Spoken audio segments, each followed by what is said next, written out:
ভাই ঠান্ডা খাওয়ার আর জমের মতো মিটে গেছে, বাইরে যাই একটা জুস কিনছিলাম, খাই একটু ঠান্ডা হবো, কিন্তু একটা চুমুক দেওয়ার পর মনে হয়েছে যে এটা কেমন জানি, পরে একটা চুমুক উড়াইয়া বাইরে হালাইয়া দেখি যে স্বাদটা অন্যরকম কেমন জানি লাগতেছে।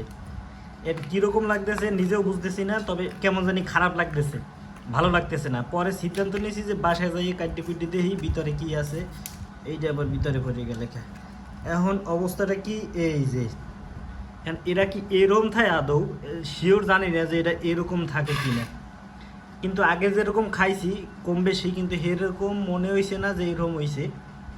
এটা সম্পূর্ণ একটু ভিন্ন কেমন জানি মনে হয়। এটা যে আমের জুস, হ্যাঁ হ্যাঁ, তো মনে এটা কি আবার এই যে এই যদি থায় মধ্যে তো কাঠ দিয়ে ভিতরে পড়ছে, হ্যাঁ তো না মনে হয় এটা কি। আরে বাবা রে, একে টিস্যু ফিস্যুর মতো কাগজের মতো মনে হয়। এই যে যদি থায় ভিতরে, আর আর এই যে এইগুলো কি ভিতরে, এই যে কালা কালা এগুলো কি?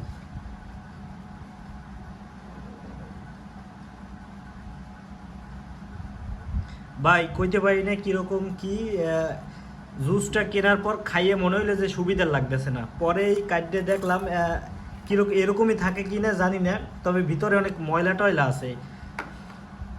বাচ্চাদেরকে বেসিক্যালি আসলে রং খাওয়াচ্ছি, বিষাক্ত কেমিক্যাল খাওয়াচ্ছি। জুসের ভিতরে এরকম ময়লা আবর্জনা পাওয়ার পরে আমি ইউটিউবে বেশ কয়েকটা ভিডিও ঘাটাঘাটি করছিলাম, আর সেখানে আপনারা নিজেরাই দেখতে পাচ্ছেন যে এগুলো কতটা খারাপভাবে তৈরি হয়, কতটা অস্বাস্থ্যকরভাবে তৈরি হয়। আর এই খাবারগুলো বা এই জুসগুলো যদি আপনি আপনাদের বাচ্চাদের খাওয়ান, সেক্ষেত্রে তাদেরও কিন্তু অসুস্থ হওয়ার সম্ভাবনা অনেক বেশি। তাই অবশ্যই এই সব জুস খাওয়ানোর ব্যাপারে আপনাদের বাচ্চাদেরকে অনেক দূরে রাখুন।